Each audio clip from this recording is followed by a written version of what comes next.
Welcome back to the discussion on the Kargil war. General Lakhwinder, before the break we were talking about the lessons as far as artillery is concerned. Now in the last couple of years we have raised the artillery divisions. Has that made a difference as far as military tactics and strategy is concerned? Artillery division has given a punch to you which can be used to beat any part of the plain sector. We don't have artillery division as for the mountains yet. We might have one shortly.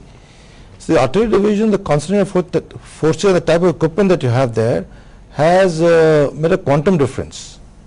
And should you go to war with Pakistan now, I think the artillery will play the same role as what they play in Kargil. So are you suggesting that maybe even for our China border we need to raise artillery divisions? Definitely. I'm absolutely sure about it, because in mountains we have seen no other weapon system plays as effective role as artillery does. We tried the air, we tried other systems, but Amar will bear me out. It was artillery which was really effective on the hilltops. Especially I think so the Tiger Hill. I'll give credit to Lakhwinder what he says.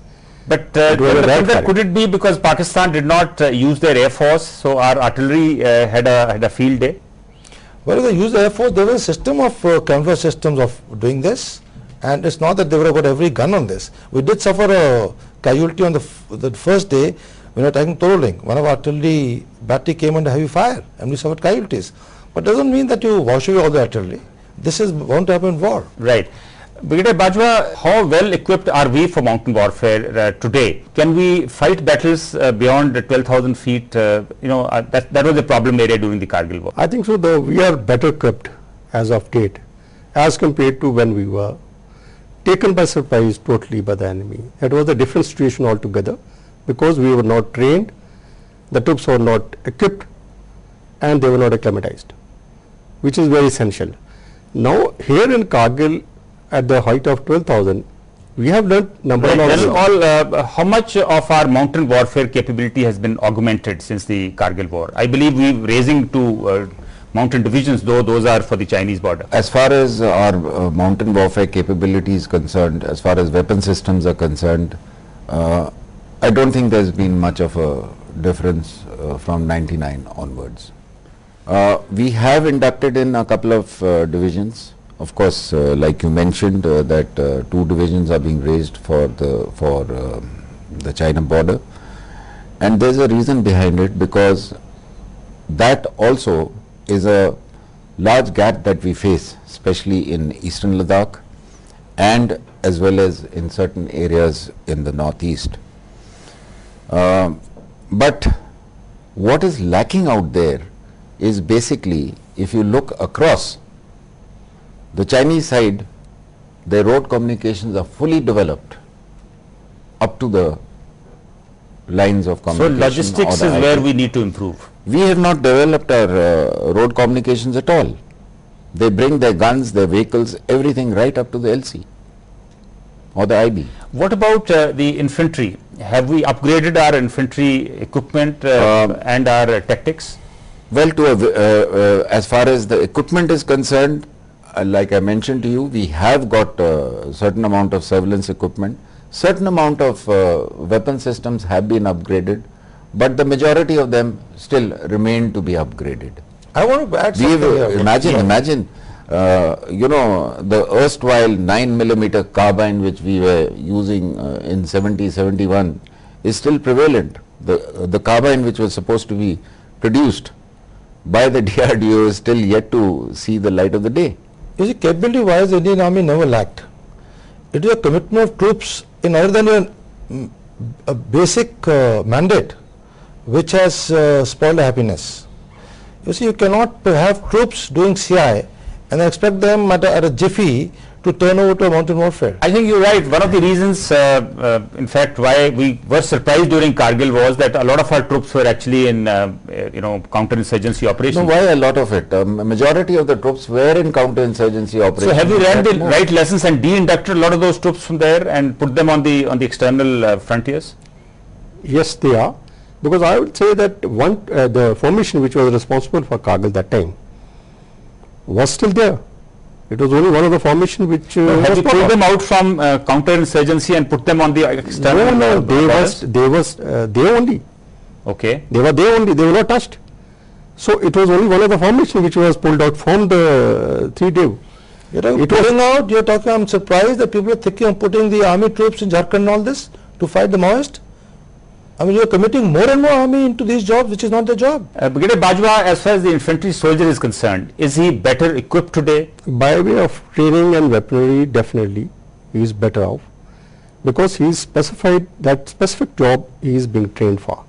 Weaponry, certain weapon system like But your isn't he surveillance carrying the same obsolete guns as No, them all no, said? I'll come to that.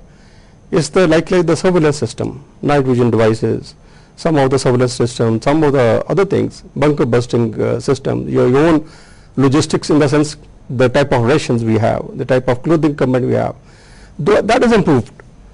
The weaponry system, the basic weapon structure as you mentioned, what the like carbine 9mm, continues to be there. So there is no change, which I think so. You see the Western armies, their weapon system is very good, and that is where they have the cutting edge. Yeah, Lukhinder, another issue which is often talked about is of coordination between various armed services and inter-services. Has there been any improvement since the Kargil war as far as, let's say, coordination between the army, the air force? But with the Air Force and Army, I think it's more on a paper exercise than actual on ground. We in Kargil felt that because Air Force played a tremendous role in logistics and also destroying the base camps like Mantadolo and all that. But as far as the close air support is concerned, I don't think Air Force was either trained or equipped to throw munitions on sharp ridges. And I don't think So there is much greater coordination required between the air force and the army for close air support to the army troops on ground. On mountains, I'm talking mountains, please understand, there's a difference. I'm sure in the plains there will be a different situation. But in the mountains where at 4,000 feet and above, where it is extremely sharp, it's very difficult to land at high speed, when especially the forward troops will have SAMs with them. So a low speed platform, flying low, there's no chance they will succeed.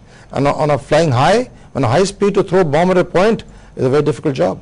So I think Somebody made a point that the pilots should come on ground and mountains, must go to each and every picket and have a look. They must understand the ground. Yes, they should understand the ground. They can operate better in the That's in it. You air. see, during the operations, we never had any of these Air Force pilots coming down to on ground to actually see what exactly is required. And once one of the Mi-17s got shot up, the Mi-17s stopped coming in, and they started using the fighters. Initially toss bombing and subsequently laser guided bombs. Yes. For which they were not really very successful. At least Tiger Hill and all I know where we operated, me and Bajwa operated.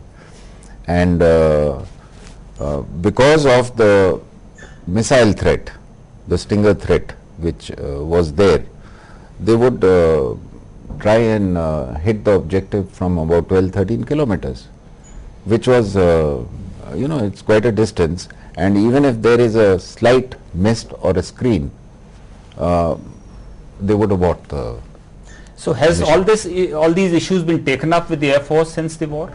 I'm sure at the high level they would have been taken up. But did you see the impact on ground? Impact on ground was there, and that's what I'm saying, that toss bombing was absolutely unsuccessful. In fact, some of the bombs almost landed on our troops. Right, since General, all we're running out of time, do you think Pakistan learnt any lessons from the Kargil misadventure? Well, I think the greatest lesson that they learnt was that never have a misadventure with India, because we are going to hit them so hard that they will never realize how they came across the LC. Brigadier Bajwa, one of the reasons it is felt is that Pakistan tried they tried these intrusions. This is because of the ongoing dispute in the Siachen Heights. So do you think it is about time to resolve the Siachen Heights through talks? Definitely, this is a time to resolve the Siachen Heights. They did try to create a Siachen as far as between 150 kilometers between Shok Nala and the Mashko Valley. But this should be resolved, and I think so through talks we should carry on. I know I think the biggest issue as far as Siachen is concerned is Yes, we need to resolve it definitely, but unless we come to a conclusion as to what is the LC, we saying NJ 9842 northwards, which is not agreeable to Pakistan. They say no, the line joining NJ 9842 to KK Pass, which is not agreeable to us. Militarily, we are in a superior position there. Absolutely, So we we can are. talk to Pakistan today from a point of military strength. Yes. Yes, we can talk to So them. I think it's about time to actually push for a resolution of the dispute, isn't it? That's right. Definitely. What do you think, General Khwinder? I also feel that. It's time. But I want to tell you one more thing about misadventure. You know, this Pakistan Army's misadventure not only come from the need to do this, but because of political compulsions. As, they always want to have upper hand over the civil organization, and whenever they feel they're losing out, they want to do this sort of a issue, raise issue, so that their primacy has been retained. So Pakistan Army does not really think militarily very smartly, but because of own compulsions, they do these things. Well, that doesn't augur well at this point of time, because at this point of time, the Pakistan military is once again under attack, Yeah, as we all know. The that. short-term thing. We should have a very clear policy, and we should act on the policy of retaliation. We are not doing it. It's a pity we went to Parakram, stayed 1 year and did nothing and came back. What do you mean when you say policy of retaliation? That if they hit us and they take 1 kilometer, we take 3 kilometers. No, I think Put them back. I think other way around. Why do we retaliate always? They created a situation, a similar situation in Kashmir Valley, like Bangladesh, post-Bangladesh. Now they created a situation in Kargil. Why don't we be proactive and we act in time rather than reacting? I think so. This is the right time. This is a time which has come where rather than retaliating, and they take one and we take So five. one view is retaliate, the other is have a proactive Yes, view. proactive. General, last word from you. You see, as far as retaliation or having a proactive view is concerned, it's again your hands are tied due to political pressures that may come up. No, you will not cross the LC.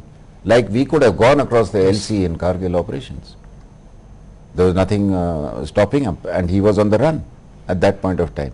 It is wrong to say that no, we didn't. Well, that is a disputed point, because a lot of people feel that militarily we were not actually prepared in the initial days of the war to actually cross the LC. not in the initial days of the war, but subsequently we were definitely prepared when he was on the run.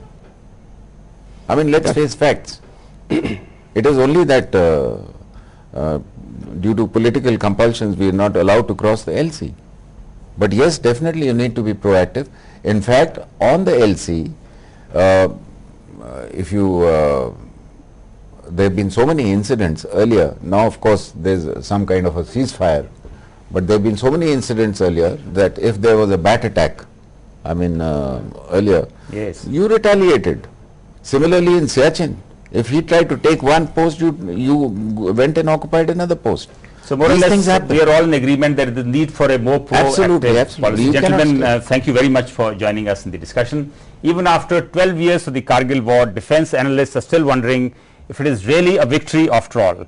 Also, it is felt that much more needs to be done to coordinate our intelligence inputs and gear up our war machine for similar and perhaps more daunting challenges ahead. With that, we end this edition of Defense Line. Next week, we meet again with another issue. Till then, good luck and goodbye.